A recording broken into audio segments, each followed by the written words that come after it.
कमी कारकुनन खे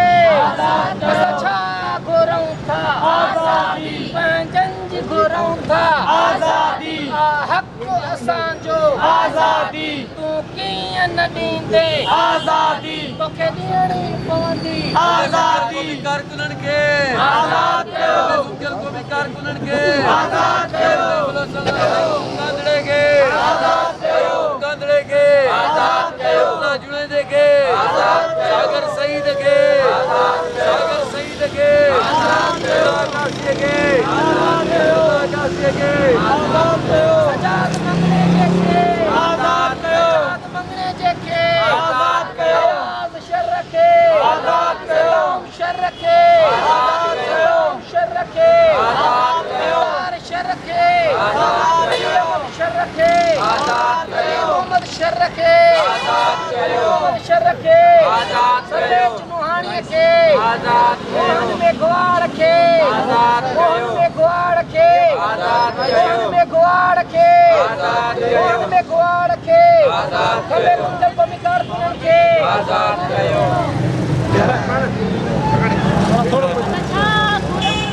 आज़ादी आज़ादी आज़ादी आज़ादी आज़ादी मोदी भाई घंटा उनके साथ आज़ादी आज़ादी आज़ादी बंद कयो बंद कयो बंद कयो बंद कयो बंद कयो बंद कयो आज़ादी आज़ादी आज़ादी नाज़रीन इन वक्त असां कराची प्रेस क्लब जे साम्हूं आहियूं voice for Sindhi missing person ऐं सिंध सुजागी फोरम जे तरफ़ां जेके सिंधी असीर आहिनि जेके लापता गुम कया विया आहिनि खंबे उन्हनि जी बाज़ियाबी जे लाइ हिकिड़ो एहतिजाजी कैंप रखियो आहे 24 कलाकनि जे लाइ जेको अॼु 4 बजे खां वठी सुभाणे 4 बजे ताईं 24 कलाक ताईं इहे कैंप रहंदो सो अचो त कैंप में तव्हांखे वठी हलूं जेके संगत वेठा आहिनि एहतिजाज में हिननि सां थोरी कचहरी कयूं हाल वाल कयूं त भई इहे छा आहे मसइलो थोरो कुझु तफ़सील वठूं हिननि खां नाज़रीन सिंध सुजागी फोरम जो साईं सारंग जोयो असां सां गॾु आहे साईं सारंग सां थोरो हाल वाल कंदासीं साईं सारंग साहिबु अॼु तव्हांजो हे एहतिजाज आहे 24 कलाकनि जो कैंप आहे थोरो हिन जो तफ़सील असांजे नाज़रीन खे ॿुधाईंदा तव्हांखे जीअं ख़बर आहे त सिंध जे अंदरि बलोचिस्तान ऐं ख़ैबर पख्तूनख्वा जे अंदरि सवनि ऐं हज़ारनि जे तादाद में सिंध जा जेके सियासी कारकुन आहिनि बलोचिस्तान जा ऐं ख़ैबर पख्तूनख्वा जा उहे खंबे गुम कयल आहिनि वॾे अरसे खां जिन खे 7-8 साल थी विया आहिनि सोहेल रज़ा भट्टीअ खे 7-8 साल थी विया आहिनि साईं अयूब कांदड़े खे 5 सालनि खां मथे असुरु थी वियो आहे इंसाफ़ दायो आहे मुर्तज़ा जुणे जो आहे काशिफ़ ट्रगड़ आहे सागर सईद आहे माना इहो सिलसिलो ख़तमु नथो थिए ताज़ो ई जेको आहे कुझु ॾींहं पहिरियों सिंधड़ी मां जेको आहे शहर जेके ॿाहिरि आहिनि 4 ॼणा पंहिंजो दीदार शहर आहे अली मोहम्मद शहर आहे ऐं अहमद अली शहर आहे उन्हनि खे खंबे गुम कयो आहे त असां सम्झूं था त हिते रियासत जे अंदरि हिकिड़ी रियासत ठहियलु आहे जेका न आलमी इंसानी हक़नि जे पधरनामे खे मञे थी न ई पंहिंजे ई आइन खे मञे थी जंहिंजे करे उन आइन जे ख़िलाफ़ वर्ज़ी अदालतुनि जी तौहीन ऐं आलमी पधरनामे जी जेका भञकड़ी आहे उन जे ख़िलाफ़ ऐं पंहिंजे प्यारनि जी आज़ादी जे लाइ हीउ कैंप असां 24 कलाकनि लाइ लॻाई आहे ऐं असांजो मुतालबो इहो आहे त सिंध मां बलोचिस्तान मां ऐं ख़ैबर पख्तूनख्वा मां जेके बि माण्हू खंबे गुम कया आहिनि उन्हनि खे महिरबानी करे आज़ादु कयो ऐं जेकॾहिं तव्हां सम्झो था त तव्हांजे मुल्क जे हवाले सां कंहिं बि उहो माण्हू ॾोह में इन्वॉल्व आहे त तव्हांजे आइन जे आर्टिकल 10 में जेको लिखियलु आहे त हर शहरी जो हक़ु आहे उनखे फेयर ट्रायल ॾियण जो वेंदे दहशतगर्दी में मुलवस जेके माण्हू आहिनि उन्हनि खे बि जेको आहे ईअं ई खंबे गुम करणु जेको आहे उहो किथां जी इजाज़त आहे कंहिंखे बि इजाज़त न आहे उन करे असांजी घुर इहा आहे त जेके माण्हू खंबे गुम कया विया आहिनि उन्हनि खे आज़ादु कयो वञे जेकॾहिं तव्हां सम्झो था त के उन्हनि ते ॾोह आहिनि त उन्हनि खे अदालतुनि में 24 कलाक में पेश कयो सो हीअ असांजी तहरीक आहे ऐं उहा जारी रहंदी जेसीं ताईं सिंध मां हिकिड़ो बि माण्हू खंबे गुम कयल आहे तेसीं ताईं असांजी जदोजहद जारी रहंदी हीअ 24 कलाकनि जी बुखरता असां अॼु शुरू कई आहे जेका सुभाणे शाम जो 5 वॻे ताईं हलंदी ऐं सिंध जे शऊर खे अपील थो कयां त महिरबानी करे अचो ऐं हिन न्याणियुनि जो हिन अमड़ियुनि जो हिन भेनरुनि जो जेको आहे साथ ॾियो त जीअं हुननि जा प्यारा जेके आहिनि उहे वापसि मोटी अचनि महिरबानी मां हिन सिटरुनि सां ई शुरूआत करे तव्हांखे मौक़िफ़ ॾींदुसि त ॾाढ ॾमर जी बात न मञिबी, मौत लड़े त बि मात न मञिबी, चाहे धरती उथली पए पर रोशन कारी रात न मञिबी। अॼु voice for missing persons of Sindh ऐं सिंध सुजागी फोरम ऐं खंबे गुम कयल क़ौमी कारकुननि जे वारसनि तरफ़ां कराची प्रेस क्लब जे अॻियां हीअ बुख हड़ताली कैंप शुरू कई वई आहे, जेका सुभाणे शाम ताईं 4 बजे ताईं जारी रहंदी। हिन असांजी कैंप क़ाइमु करण जो जेको मक़सदु आहे उहो हिकिड़ो मुतालबो खणी वेठा आहियूं त असांजा जेके बि प्यारा आहिनि, जेके बि असांजा प्यारा खंबे गुम कया विया आहिनि, उन्हनि जो अगरि उन्हनि ते के बि इल्ज़ामात आहिनि त उन्हनि खे उन्हनि इल्ज़ामनि समेत तव्हां पंहिंजे मुल्क जे अंदरि तव्हांजा हिकिड़ा कानून जोड़ियल आहिनि, अदालतूं आहिनि, उन अदालतुनि में उन्हनि खे पेश कयो। जेको बि इल्ज़ाम उन्हनि ते साबित थिए थो उन्हनि खे जेका सज़ा ॾींदव असांखे क़ाबिल क़बूल हूंदी। बाक़ी ही जेके हालात हिते सिंध ऐं बलोचिस्तान में तव्हां शुरू कया आहिनि, इहे जंगी हालतुनि में बि न हूंदा आहिनि। तव्हां इस्लामी जमहूरिया पाकिस्तान सॾायो था, इस्लाम जे अंदरि बि जंगुनि जा हिकिड़ा उसूल ऐं कानून मौजूदु आहिनि। दुनिया जे महज़ब मुल्कनि में बि जंगुनि जा हिकिड़ा उसूल ऐं कानून मौजूदु आहिनि। जंगी हालतुनि में बि ईअं न आहे कयो वेंदो त कंहिंजे घर जी चादर ऐं चौधीवारी जो तक़दुस पामाल करे तव्हां उन्हनि जे जेको आहे सो नियाणियुनि खे ॿारनि खे हिरासा करे ऐं उन्हनि जे मर्दनि खे तव्हां खंबे गुम करे छॾियो। इस्लाम जे अंदरि बि जंगुनि जा हिकिड़ा उसूल हुया त तव्हांखे कुफ़ार जे जेको आहे सो कुराड़े सां बि न आहे विढ़णो, कुफ़ार जी औरत ते बि हथु न आहे खणणो, कुफ़ार जी अमलाक खे नुक़सानु न आहे ॾियणो, माल मिल्कियत खे नुक़सानु न आहे ॾियणो, कुफ़ार जे नौजवान बि उन सां विढ़णो आहे तव्हांखे जेको हथियार बंदि हुजे ऐं उन हथियार तव्हांखे मारण जी नीयत सां रखंदो हुजे, उन सां विढ़णो आहे। हिते तव्हां असां हथे ख़ाली माण्हुनि खे जेको आहे सो राति जे अंधेरे में घरनि में घिरी चादर चौधीवारी जो तक़दुस पामाल करे असांजे मासूम भाइरनि खे तव्हां खणी वञो था। हुननि जो गुम रखणु इन शइ जो सबूत आहे त हुननि ते को बि गुनाह साबित कोन्हे को। तव्हां उन्हनि खे लिकाए पंहिंजे टार्चर सेलनि जो सिंगार बणायो था। इहा असांजे लाइ गवाही आहे त हुननि जो को बि क़सूरु न आहे। जेकर हुननि ते ॿकरी चोरी जो केस बि हुजे हा त तव्हां यकीननि हुननि ते जेको आहे सो केस हणी अदालतुनि में ज़ाहिर कयो आहे। असीं हिकु भेरो ॿीहर अक़वाम मुतहिदा खां ऐं इंसानी हक़नि जी तंज़ीमुनि खां इहो अपील था कयूं त असांजे प्यारनि जी आज़ादी जे लाइ पंहिंजो किरदारु अदा कयो। असांजे प्यारनि जे गुम हुजण जे करे असांजे घरनि में बेचैनी पखेड़ियल आहे। असांजे प्यारनि जी आज़ादी मुमकिन बणाए असांजे घरनि में जेका बेचैनी पखेड़ियल आहे उनखे ख़तमु कराए। महिरबानी। जय सिंध, जय लतीफ़। जीअं त मां खंबे गुम कयल क़ौमी कारकुन सागिर सैद गाड़ी जी भेण मरियम गाड़ी, जीअं त मुंहिंजो भाउ सागिर सैद गाड़ी जेको गुज़िरियल 6 महीननि खां लापता आहे। असां 6 महीननि में मुसलसल सरापा एहतजाज आहियूं।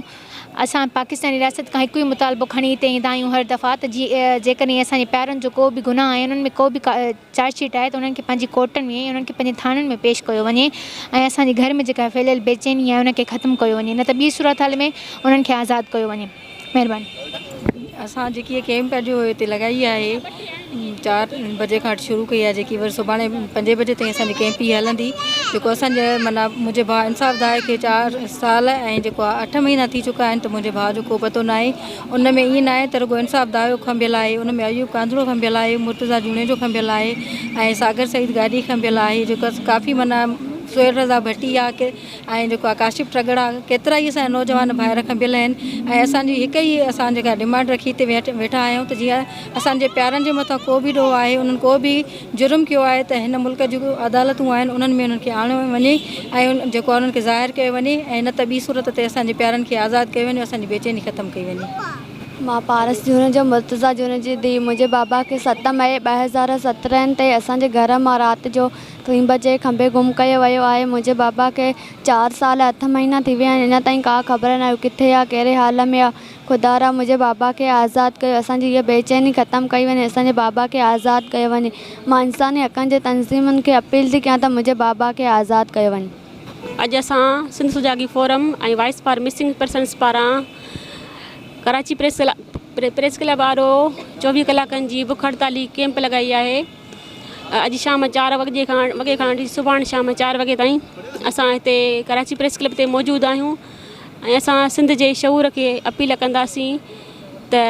हिन एहतिजाजी कैंप में असांजो साथ ॾियनि ऐं हिन फैमिलियुनि जो साथ ॾियनि ऐं हिननि अमड़ियुनि जो साथ ॾियनि, हिननि भेनरुनि जो साथ ॾियनि जेके असां सां गॾु हींअर मौजूदु आहिनि, जिन जा पीअर गुम आहिनि, जिन जा पुट गुम आहिनि, कंहिंजा भाइर गुम आहिनि। उहे जेके सालनि खां साल हिन रियासत जी अकूबत खाननि में टार्चर सेलनि में अज़ियतूं बर्दाश्त करे रहिया आहिनि। हीअ रियासत आख़िर छा थी चाहे? असांजा प्यारा सालनि खां वठी हिन रियासत जी अकूबत खाननि में अज़ियतूं काटे रहिया आहिनि, जेके हिन धरतीअ सां इश्क करण जे ॾोह में, धरतीअ सां प्यार करण जे ॾोह में ऐं उन्हनि जे हक़नि जी ॻाल्हि करण जे ॾोह में जेके जबरी तौर ते खंभे गुम कया विया आहिनि। हीअ रियासत या त असांजे नौजवाननि खे खंभे गुम करे थी छॾे, या त वरी उन्हनि खे कूड़ा केस हणी उन्हनि खे जेलुनि में ज़ाहिर थी करे, या त वरी उन्हनि ते बग़ावत ऐं दहशतगर्दीअ वारा केस हणी ऐं मुसलसल उन्हनि खे तंग करे ऐं उन्हनि खे थकाइण थी चाहे त जीअं हू पंहिंजी धरतीअ जे लाइ आवाज़ु न उथारनि, हू पंहिंजे हक़नि जे लाइ आवाज़ु न उथारनि, हू पंहिंजे प्यारनि जे लाइ आवाज़ु न उथारनि। जेके मिसिंग पर्सन जे लाइ आवाज़ु उथारनि था उन्हनि खे बि हिरासां कयो थो वञे, उन्हनि खे बि मुख़्तलिफ़ क़िस्म सां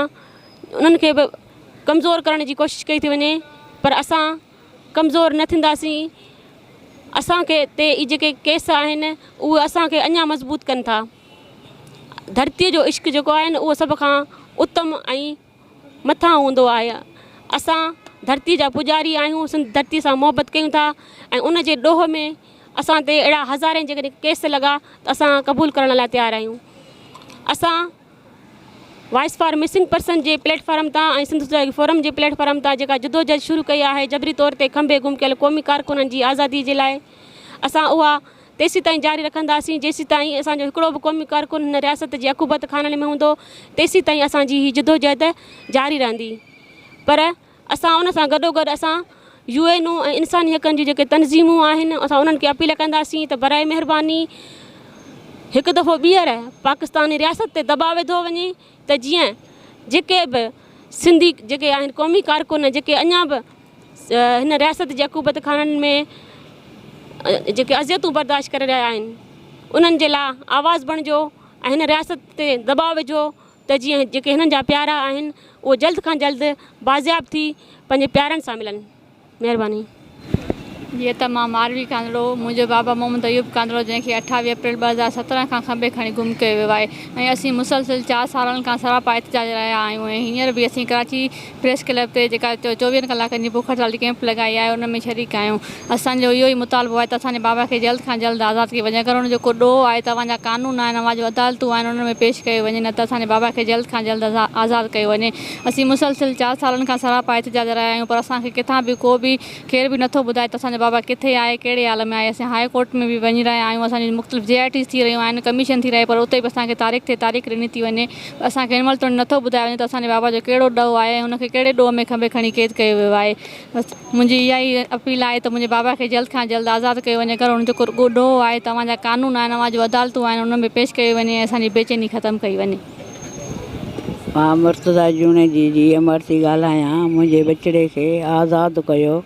5 साल पूरा थी विया आहिनि, मुंहिंजे बचिड़े खे अञा क़ैद मां न कढियो अथव। कहिड़े ॾोह गुनाह में तव्हां अहिड़ो बंदि कयो आहे? मुंहिंजो बीमार पुटु खट तो सुम्हियल खयूं हलिया वियो हुन, जंहिंजो 9 ऑपरेशन थियलु हो। तव्हां मुंहिंजे बचिड़े खे आज़ादु कयो। जेल हिन कोर्टियूं उन्हनि में तव्हां केस हणी ज़ाहिर कयो। तव्हां कहिड़े ॾोह गुनाह में तव्हां बंदि कयो? कल्ह मां आई आहियां कोर्ट में, मां केस खाई वई आहियां। कहिड़े ॾोह में मुंहिंजो बचिड़ो बंदि कयो अथव? जंहिंजूं न्याणियूं 4 घर वारी बीमार लॻी पई आहे। ख़ुदा वास्ते मुंहिंजे बचिड़े खे आज़ादु कयो। जी